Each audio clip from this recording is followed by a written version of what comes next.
Balandi ya magazine na kin l'artiste boye bake kuna na Goma roquette moko esali ba dégâts ebele pe causé mort moko na 12 blessés kasi colonel lieutenant Gauthier Yepe apesi rapport par rapport ya roquette yango bokolanda yango na édition ya mokona lelo mbote na bino balandi ya magazine na kin l'artiste esengo ezali na ngamu na ngai kokutana na bino bolandi malamu na édition ya mokona lelo.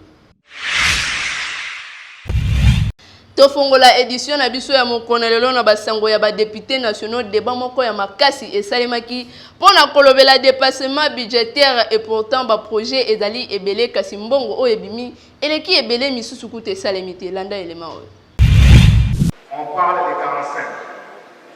Même si les 40 débat général moko esalemaki mikoleleki kuna na kati ya parlement kasi ezalaki nde sur loi ya reddition ya ba compte o ya exercice budgétaire ya année 2022 na assemblée nationale ba députés nationaux nyonso bazalaki wana pona kolobela likambo yango malamu pe 11 députés nationaux na suka na yango bayaki ko dénoncer dépassement budgétaire pe non respect ya gouvernement sur ba loi oyo bazali kolobela e bongo dépassement budgétaire yango ndeti na ministère ya ba actions humaines kuna bazali na 627% pe ministère ya affaires étrangères 401%, environnement 371%, na aménagement ya ba territoire kunande 366% pe ministère ya budget et industrie ezali na 334%. Kasi na nyonso wana présidence pe et consommé 190% par rapport à oyo ezalaka prévu pe parlement plus ou moins est consommé 150%. Kasi seni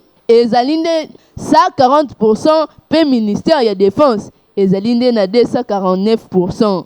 Oyo esalaki ke 11 députés nationaux batelema pe baloba ke dépassement budgétaire ezali ya makasi par rapport ya oyo ezala prévu pe ezali na ba projet ebele oyo gouvernement congolais azali na yango pe ba député misusu ba proposa exercice na yango esingelaka esalema depuis na année 2022 kasi tiko koma na date ya lelo etikala kosalema te selon bango moko ba députés nationaux mbongo na yango déjà ezala dekese kasi na poche ya nani ekota eyebana te pe makambo yango esalema te esengeli na bango moko bato babandaka koproposer ba loi batosaka yango malamu avant ekita ba misusu bakoma kotosa yango boye malamu te ba misusu kuna baolela ba salaire ezate bino kotoyo bobundana mbongo eleka mabe.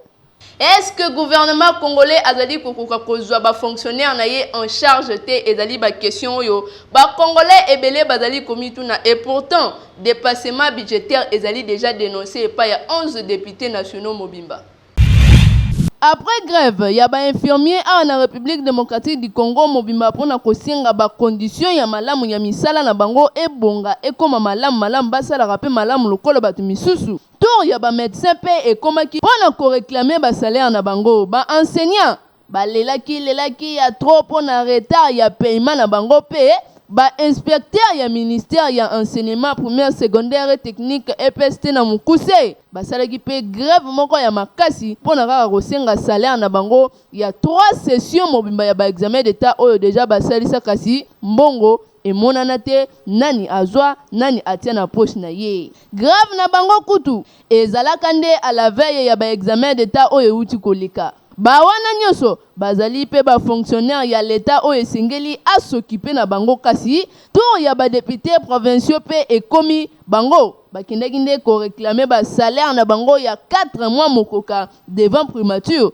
balelaki wana batie makelele na ndenge ya 2 fois te kasi réponse emonana te pe bakutana na patron ya primature te badesidaki kolala wana libanda yango nde epesaki ba congolais nyonso pasi batu ebele bazali komituna est-ce que gouvernement congolais azali lisusu kokoka prendre en charge te ba fonctionnaire na ye est-ce que ba moyen ezali lisusu te pour gouvernement congolais ezwa bango en charge et bongo soki ba salaire na bango déjà ebima nani azwa ekenda wapi eleka na maboko ya nani ekota na poche ya nani wana ezali liste pe série ya ba question oyo ba congolais bazali komituna de partout côté bazwami tango bazali koyoka ba grave oyo ezali kosalema na République mobimba en tout cas esengeli na gouvernement congolais kolukaka moyen ya prendre soin comprendre ba fonctionnaire nyonso en charge boye malamu te voire même na ba ministère misusu ba agent ebele bazali impayé na ba structure ezali kopesa pasi pe ezali kokamisa ba congolais et pourtant ceux qui otuni boye ba salaire na bango ebima boye malamu te boluka solution pour na ba fonctionnaire boye te ba politicien congolais comportement na bango ekoma ya mabe ko filmer ba orphelin ceux qui asungi bango na sac moko ya loso na mulangi moko ya jito pe mulangi moko ya huile ya ko filmer pe ya ko diffuser yango est-ce que ceux qui bazalaki bana na bango balinga ki ba permettre makambo ya bongo élément on dépêche réponse ba politicien congolais ebele ba développer ba comportement moko ya mabe makasi oyo kutu batu ebele ba koma ko tolérer yango kasi esengeli nde ko abolir pe ko telemela yango po ezali malamu te voir même bible ezali ko telemela mutu to pe chrétien asala malamu pe a publier yango kasi ba politicien congolais ebele okoyoka ke o azalaka chrétien mais makambo azali ko sala na soni ba habitude ya mabe lokola kokende na ba orphelinat pe kozwa ba image ya bana batu ya mike ko publier yango na ba media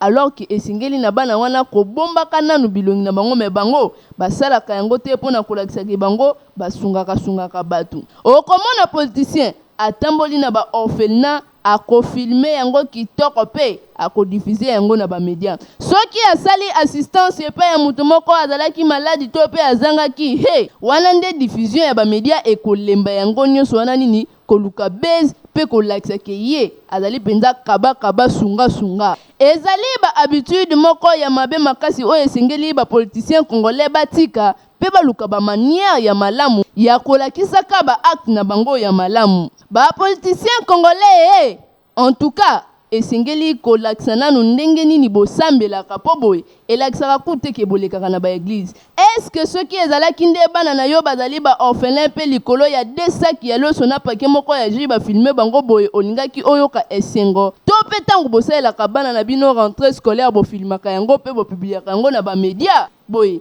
ezali malamu te esengeli kotraite bango ndenge moko na ndenge bototaka bana na bino ya bandako po ya bino jamais balakisa bilongi na bango na ba télévision po kaka basungi bango oyo ezali kolakisa ba intérêt égoïste ya ba politicien congolais na ba acte ya malamu o basalaka epai ya population donc intérêt moko boye ezalaka nango na nsima basalaka ngo na motema moko te boluka solution boye ya malamu te boye te ba opposant ya République démocratique du Congo bazali kokende na ba élection ya décembre na manière moko dispersée o ezali kokamwisa ba congolais pe bazali komituna est-ce que bazali kaka na espoir ya combattre Félix Antoine Tshisekedi Tshilombo landa élément oyo ebanaki que Franck Diongo président ya parti politique MLP azali ko soutenir candidature ya Moïse Katumbi mais kokamwa depuis que Franck Diongo a déposé candidature na ye na seni lokola candidat président de la République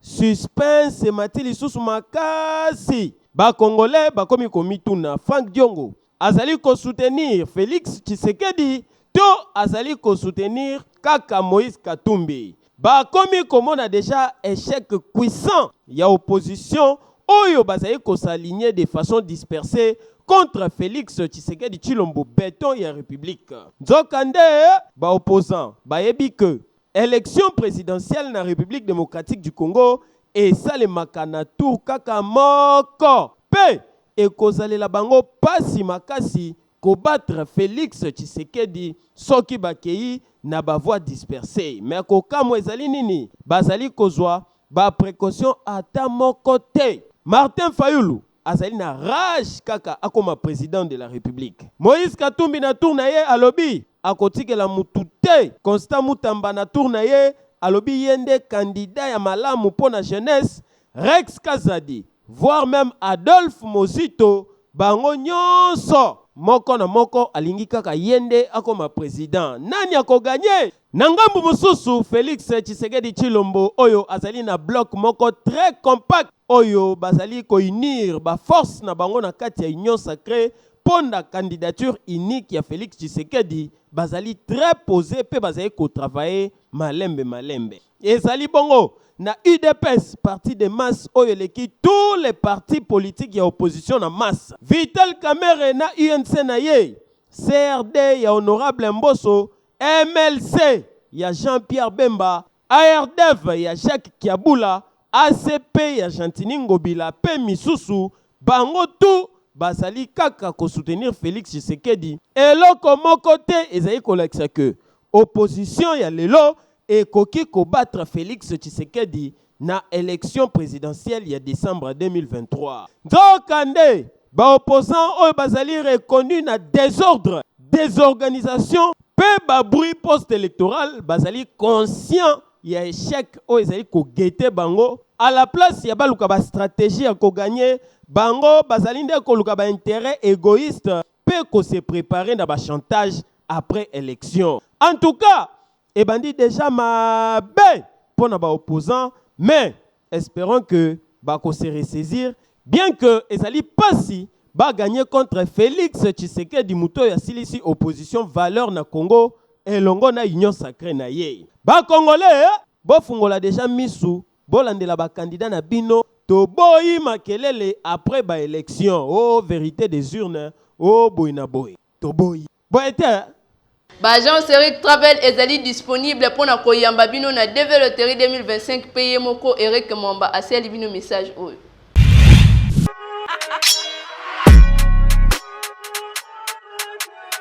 Bana Kinshasa, Bana Brazzaville, Bana monde entier. Voilà les coachs d'Eric Mwamba. Donc il y a sa date officielle, il y a DV Loterie. Donc désormais, ils ont déjà connu DV Loterie et Zubanda les 4 octobre, DV Loterie Zubanda. Alors, l'agence Eric Travel Union sont déjà exact maman. Je vois qu'il y a année où il préenregistrement exact. Donc, nous avons maman DV Loterie le 4 octobre, on a 18 DV Loterie bandi. Donc, le 7 novembre, ici, donc, du 4 octobre jusqu'au 7 novembre, DV Loterie ici. Alors, tu viens de venir ici. Pour vous, les agence Missa Bana Nyoso, il y a Kinkole, Bana Nyoso Malou, Bana Nyoso et Ansili. Juste un ami Konga, non loin, il y a alimentation Regal. Donc, aux Awana Namikonga, agence Eric Travel, les Amobunga. Victoire, tu fais les pistes sur deuxième adresse. La victoire, aux Awana, n'aveni Kassavou, na immeuble VV Santé. Agence Eric Travel, les Awana. L'adresse na biso pe ya kala, il y a victoire, aux Apewana. Na Ipen, bana nyonso ya Ngahima, bana nyonso ya Ipen, bana nyonso ya Kitambo, bana nyonso ya parti wana kuna ya Moamba. Na Ipen juste na église ya la borne, na face ya église ya la borne, okoti wana agence Eric Travel ya wana. Alors na Kitambo tozana adresse biso ya kala. Oyebi na libeke 3e rue tozawana na Kimbuta tozabi wana. Donc on dit bien, bientôt l'autre agence Eric Travel bandi banda tu vas à $5 seulement. Et là on a $5, il n'y a pas ajout, il n'y a pas moins. Donc c'est $5 par personne. Alors à nous, on dit, le 4 octobre, ils ont été le 7 novembre. Alors tu viens ici, c'est la période où l'agence Eric Travel travaille à Kati, na Boutou. Donc on va partir à 7h30, donc il y a na 20h. Donc tu viens ici, sont pris en charge, très bien, pour la prise en charge, la salle prise en charge, pour gagner des vélotiers. C'est prise en charge, famille d'accueil, partout dans le monde entier. Et puis, la démarche au Canada, tu vas être très bien continuer. L'agence Eric Travel, ils ont un restaurant. Attention. Rite Kalonda yepe azali ko sensibiliser population congolaise ezala na confiance mingi ya Félix Antoine Tshisekedi Tshilombo surtout ba pesa ye deuxième mandat propos recueillis. Kasi mutu alobaka vérité azalaka mwana nzambe te. Mutu alobi ke nazali mwana nzambe eza mutu alobaka bosolo. Lokola yo yebaki bosolo, lokola ye Corneille nanga yebaki bosolo, ifalaki aloba yango banda yambo, banda kala. Ya lobi yango te na yambo azali ko ya koloba ngo siko asali eloko te. Po on ezali nango lokuta ko luka ko distraire peuple congolais na makambo ya malonga o tozali ko senga bana mboka bakende kotika mokonza mboka déposer candidature.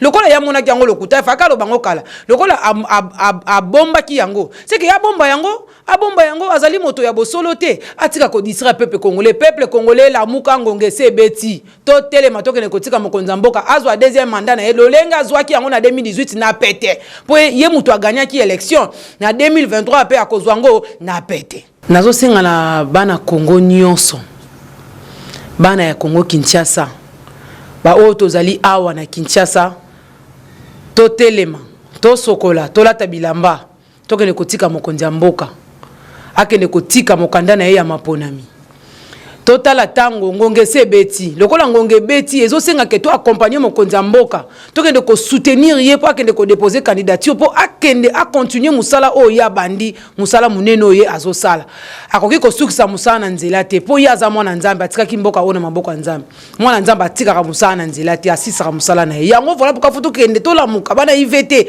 femme brillante ONG femme brillante to la muka toke kotika mokonzi ya mboka akende ko déposer candidature na ye mukolo oyo esengi po na ye. INPC ya Kinshasa ezali kokebisa deja ba journaliste pe ba media nyonso bakeba na ba campagne précoce oyo balingi babanda kosala pendant que seni nanu abimisi date te awa surtout na Kinshasa esengeli kokeba makasi ba confrère pe ba concert média elonga lobeli yango.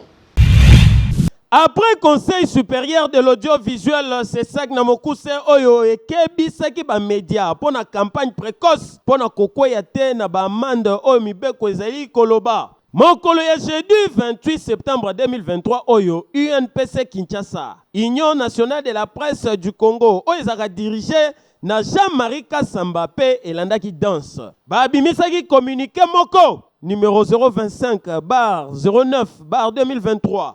Bar UNPC Kin, bar CP, bar JMK, bar PMS, oyo basali ko constater campagne électorale précoce na ba média, na télévision, na radio, ba réseaux sociaux, médias en ligne, bref, na presse mobimba. Yango, comité ya UNPC Kinshasa basali ko senga na ba professionnel ya média tout, batika habitude wana ezali mabe. Et sengi surtout na ba confrères, pe ba consoeurs, oyo ba postulé, ba lusate, ba espace ya ba émission na bango, na ba espace ya campagne précoce, surtout pour la kokwea te na ba amende, oyo mibeko ezali koloba. Kasi, constat ezali que ba professionnel ya média, bazali komitu na pona nini communiqué yango, et salemi kaka na UNPC Kinshasa, alors que phénomène wana ezali phénomène moko national. Pona nini te esalemaki kaka communiqué moko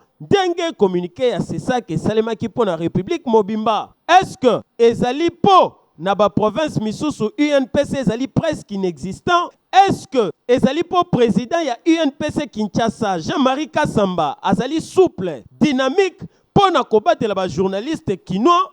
Topo UNPC national, oyo actuellement ezali dirigé na CG Jasbi Zegbia, de lenteur et l'équipe. De toutes les façons, l'heure est grave. Confrères, consoeurs, UNPCP, c'est ça que bazali kolinga bolamu ya ba journaliste, liberté de la presse. Yango bazali kokebisa ba journaliste, pe ba média, ba koya na motambo te. Oyo azala matoya koyoka, ayoka. Boyete, boye. Avec $1,300, ya pamba okokoma kolo lopango na facilité pa ya Ziko Mukanga président ya ANIPTMC qui negi pe ko sala inauguration ya ba bureau ANIPTMC pe koma kolo lopango na Tchangu na Masina quartier 3.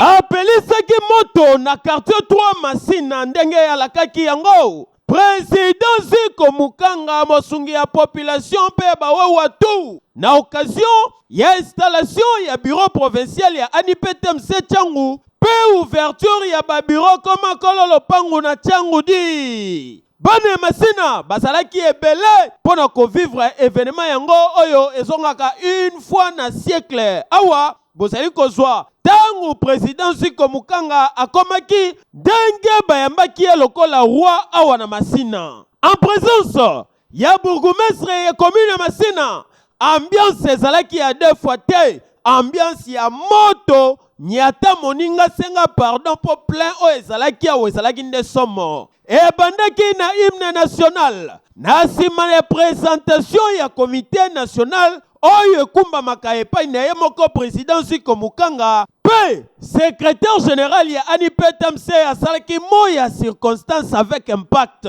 Président Ziko tango asoki maloba alakisaki que ba congolais basengeli kopesa ye confiance surtout bana ya Tchangu po kokoma kolo lopango ezali ndoto te bazali ko soutenir vision ya chef de l'État Félix Tshisekedi Tshilombo. Surprise! Mobange na concours ya tirage au sort koma kolo lopango esalemaki na occasion yango epai wapi ndoko na ngai 100 personnes de bazalaki sélectionné kasi tunanga nini 3 personnes baganyaki mapango na bango na tirage au sort bazui mapango na bango ya 20 sur 20 sans kofuta ata 10 francs ya pamba. 97 personnes batikalaki président Ziko Mukanga lobi bokosonga boete moko na moko azwaki encouragement ya 10 000 francs mokoka. Événement à l'élo, à Sima, on passe à plus de 5000 motos dans les motocyclistes. Les autres robaki to appelé bureau na kati na district na biso ya Changu mais bon mona ki événement à l'élo zalaki ba événement mi balé ya minene ya liboso ezali te installé bureau na biso bureau provincial parce que biso na association na biso district ya Changu zali ko benga ngo province peut installer président ou azali wana en même temps que tu appelles bureau na biso oyo ezali kosala misala ya koma kolo lopango parce que webi que tozali kopesa toujours mapangu na kati na commune ya Sele ndo monaki ke sengo na ngezali présence ya mokonzi ya mabele na ndenge a répondaki que sur place tozana bourgmestre ayaki pona ke yepe a participer na kati na oyo tozali kosala na opération koma kolo lopango ndenge to annonçaki yango ne bandeli roquette moko esali badega makasi kuna na ville ya Goma na province ya Nord Kivu pe mort ezali moko surtout ba blessé ndi ezali ebele landa elema oyo esalaki bakongolais nyonso pasi na motema kasi surtout bakongolais ya Goma explosion oyo esalemaki jeudi 28 septembre 2023 na stade de l'unité ya Goma oyo ekozaki un mort pe 12 blessés lokola bilan officiel. Selon ba information ezalaki nde après match moko oyo ebetamaki kuna na stade de l'unité nde roquette moko RPG 7 ebetaki na kati ya stade ekozaki terreur makasi panique ya liseki te surtout ba dégâts ebele. D'après ba source misusu roquette yango ezalaki nde na maboko ya militaire moko ya République démocratique du Congo kasi ezalaki attentat te pe et déclenchaki involontairement suite ya incident moko bakutanaki na yango pembeni ya rond-point Instigo nde mbala moko roquette banda kobeta na direction ya stade pe ekoze ba dégâts nyonso ebele wana kutu joueur moko nde akufaki sur place bazali kobenga ye Jean pe bamisusu bazokaki mais très vite bazalaki prise en charge na gouvernement provincial ya Nord Kivu. Makambu ya boye toyebi te toloba nini kasi ezali accident certes mais esengeli ko décourager pe ko recommander plus de prudence na ba oyo basalelaka ba arme pona ko éviter makama ya boye. Tokosenga na gouvernement bayeba kozwa ba victime oyo en charge jusqu'à rétablissement na bango et kosala bien makasi. Kasi pona ba famille ya ba victime nyonso tosengi na bino kaka courage ebele. Nzambe apesa bino consolation. Eyokani. Lieutenant-colonel Djike Gauthier Yepe a fait rapport par rapport à la roquette oyo et salimon moko pe 12 blessés kuna na ville ya Goma à propos recueillis.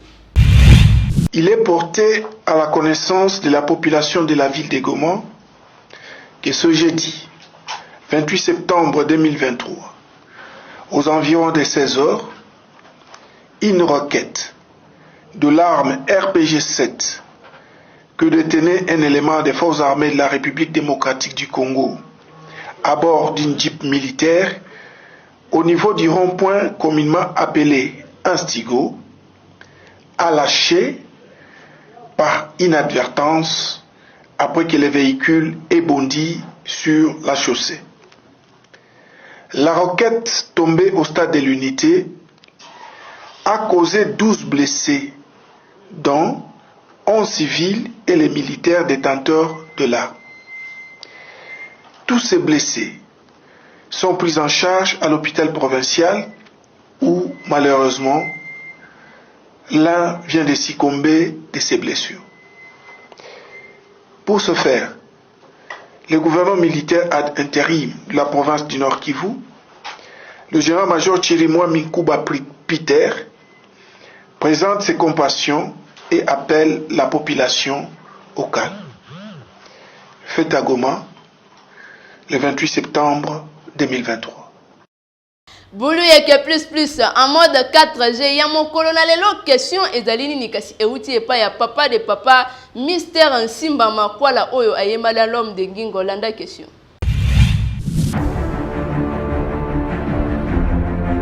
Elo ezala ngote boulou yekende kindoki kati na nkolo.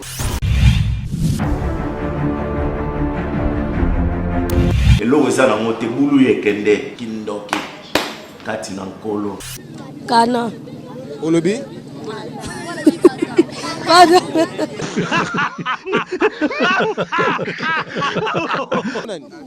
Kombo André. Papa André. Motuna na biso eza nango simple. Mwana ya libata. Babengaka ye canard to canadien. Canard. Olobi? Canard. Mwana ya libata babengaka nani? Canadienne. Olobi? Canard. Mwana ya libata babengaka ye canadien to canard. Caneton. Mwana libata babengaka nani? Caneton. Question la biso boye. Mwana ya libata babengaka ye canadien to canard. Moi libata aza canadien te canard pété. Poussé. Olobi? Canadien te canard te. Babengaka nani? Canard. Nani? Poussé. Babengaka nani? Poussé. Papa. Papa comment nani? Comment on a devant? Comment nani? Devant. Ah oui, papa. Question la biso boye. Mwana ya libata babengaka ye na français canadien to canard. Moi na libata. Soki babenga ye canadien bien canard. Eza canard, non? Eza nini? Canard. Mwana libata eza nini? Canard.